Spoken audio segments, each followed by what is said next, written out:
ابتدى يبقى فيه الحاح انك ترجع الزمالك. ايه بقى اللي حصل؟ ما كنتش هرجع. ليه؟ الناس كانتش الاداره ما كانتش عايزاني.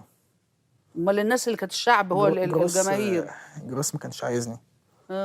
قال لك كان عندي مهاجمين تانيين فما كانش عايزني ساعتها. وانت عايز؟ كنت هموت. نفسي ارجع بقى. خلاص 12 جون السنه اللي فاتت، لو انا مش معار من الزمالك وجبت 12 جون مع طلائع الجيش ورحت منتخب مصر وكسرت الدنيا، اهلي والزمالك اتخانقوا عليا. لو انا مش معار من الزمالك. لكن بقى خلاص مش طبيعي معار يعني اكيد خلاص راجع بقى بيتي. ما هو طبعا مش طبيعي لاعب مهاجم مثلا جايب 12 جون ومكسر وكان كويس قوي السنه كلها راح منتخب مصر. مش طبيعي ان هو ما يرجعش. صح. ف رحت انا كنت اموت وارجع. فقال لك ايه ساعتها، كان عايزين يودوني اعاره الاسماعيلي في صفقه تبادليه مع عواد.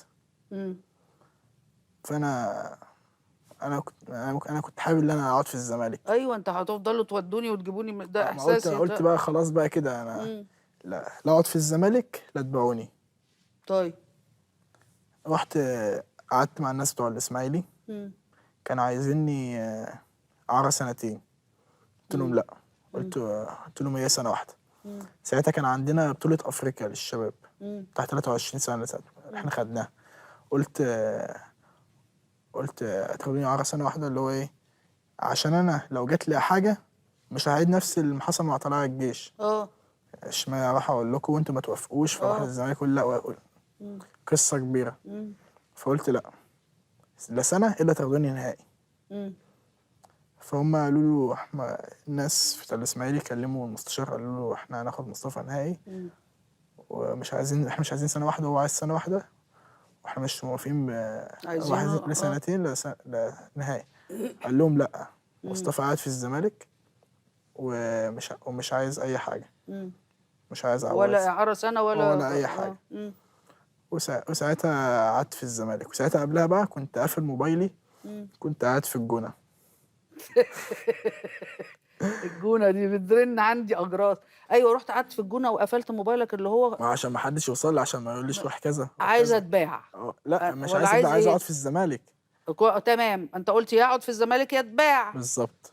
فانت رايح قافل تليفونك عشان تقعد في الزمالك. لسه فكره البيع مش عايز حد يوصل لي. طيب بس رجعت الزمالك اتمرنت معاهم.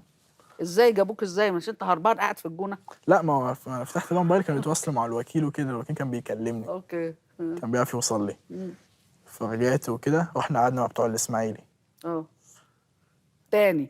لا ما هو هي دي القعده دي. اوكي. فراح جاي قال لك لا خلاص هتقعد في الزمالك وكده. ورحت الزمالك. ساعتها كان في لعيبه محترفه مهاجمين وكان مش عارف كان في مين تاني. فلقيت استاذ امير جه قال لي بص احنا رجعناك ومش رجعناك اهوت وعايزك تثبت نفسك، واحنا مدرب ما بياخدش باللعيبه احنا جايبينها بفلوس ولا لا، وانت ابن النادي هتبقى كويس هتلعب وكده. بس فلعبت. لعبت اول ماتشين في بطوله افريقيا. اول ماتش في بطوله افريقيا. تمام. جبت 3 اجوان. اول ماتشين جبت 3 اجوان. بعد كده ابتدت بقى. جبت 3 اجوان في الماتش ده؟ ماتشين. في ماتشين. اول ماتش جبت جون، تاني ماتش جبت جونين. كنت هقول لك الماتش ده جون ونص والماتش ده معلش يا ابني حاجات بتطلع من الواحد. جبت 3 اجوال في الماتشين دول. مصطفى محمد نجم نانت الفرنسي ونجم الزمالك السابق ونجم جالاتا سراي السابق يقترب وبشده من النادي الاهلي اكثر من اي وقت مضى. ايوه مصطفى محمد بيقترب من النادي الاهلي وبشده.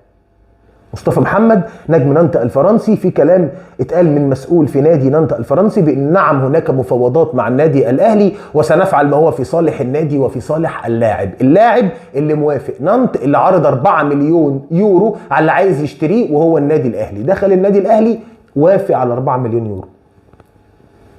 وقلت لك قبل كده الاهلي عرض على مصطفى محمد $1 مليون وقالوا له هتاخدهم بمجرد التوقيع. قلت لك الكلام ده من حوالي شهر ونص.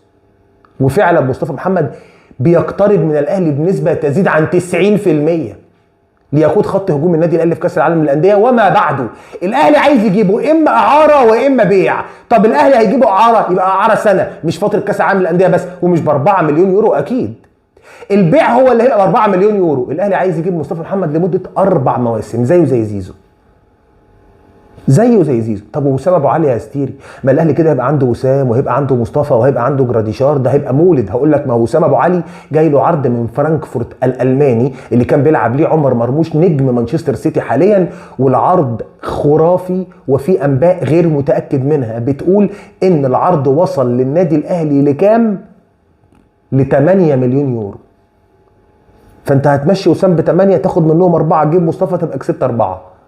ده الكلام او دي الحسبه اللي الاهلي بيحسبها دلوقتي. طيب عايز اقول لك انه نادي الزمالك اتخذ قرارا بانه ينزل الناشئ او الشاب محمد السيد عشان يتمرن مع فريق 2005، وفعلا نزل اتمرن مع فريق 2005، وفعلا لعب مباراه قدام سموحه في دوري الجمهوريه واحرز هدفا في فوز نادي الزمالك على سموحه في فريق 2005 اللي كسبنا فيه 2-1، وهو جاب جون بالمناسبه زي ما بقول لك. طيب مجلس الزمالك ليه عمل كده؟ ليه عاقب اللاعب الواعد ده اللي المفروض في الوقت ده يكون موجود في الفرقه ويكون ليه دور في الفرقه؟ ليه عملنا كده؟ عملنا كده من اجل ان المجلس راى انه لا يريد التجديد لاجل مفاوضاته مع النادي الاهلي. وعايز اقول لك ان احنا عاقبنا محمد السيد عقاب لا يمكن احد ان يتخيله. شلناه من جروب الواتس بتاع الفرقه. انت ما بتضحكش ليه يا ريس؟ روق لا يمضوك انت راخر. شلناه من جروب الواتس. خلاص شوكا هيرمي التليفون. شلناه من جروب الواتس بتاع الفرقه. مالكش عندنا واتس، انسى. محمد السيد طلب 5 مليون جنيه في الموسم للتجديد ورفض العروض المقدمه اليه من نادي الزمالك. مفاوضات الاهلي مع اللاعب انتهت تقريبا وتم الاتفاق على كل شيء لحين اشعار اخر. يعني كل حاجه خلصانه مع محمد السيد، وانا ما اعرفش بصراحه يا جماعه حاله الغضب الشديد اللي الاهلي فيها دي. انا هتكلم معاك بصراحه، حاله يعني اقول اسميها حاله ايه؟ الاهلي يا جماعه متغاشم. الاهلي متغاشم. انا ما شفتش على مر التاريخ اللي بيحصل حاليا بين الاهلي والزمالك. شوف، خدنا من الاهلي حسام ابراهيم بعد ما الاهلي قال لهم امشوا، خدنا من الاهلي ابراهيم سعيد بعد ما الاهلي قال له امشي، خدنا من الاهلي حسين ياسر بعد ما الاهلي قال مش عايزه، وهو خد مننا لعيبه، خد مننا لعيبه كتير زي ما احنا خدنا منه لعيبه على سبيل المثال رضا عبد العال. ما شفتش اللي بيحصل دلوقتي ده خالص. ما شفتش امام كهربا الاول، في امام عاشور، في عمر كمال عبد الواحد، في بن شرقي، في زيزو، في كلام على حسام عبد المجيد، في كلام على محمد السيد، في كلام على ونش لولا ان ربنا ستر وجددنا له قبل ما يروح يمضي للاهلي بساعه. ما شفتش الكلام ده، شفتوش قبل كده. ربنا يستر من اللي جاي. اخواتي وحبايبي، اتمنى من الله سبحانه وتعالى الحلقه تكون عجبتكم. لو عجبتك الحلقه لا تبخل باللايك. نوصل مع بعض بالحلقه دي باذن المولى عز وجل لكام؟ لاكبر عدد من اللايكات. انت وذوقك. كل مش مشترك في القناه اشترك ويفعل زر الجرس عشان يوصلوا كل جديد، ولينك الانستجرام عندك فايل كومنت اعمل لي فولو، وانتظروني غدا في حلقه ناريه باذن الله تعالى فلا تفوتوها. سلام عليكم.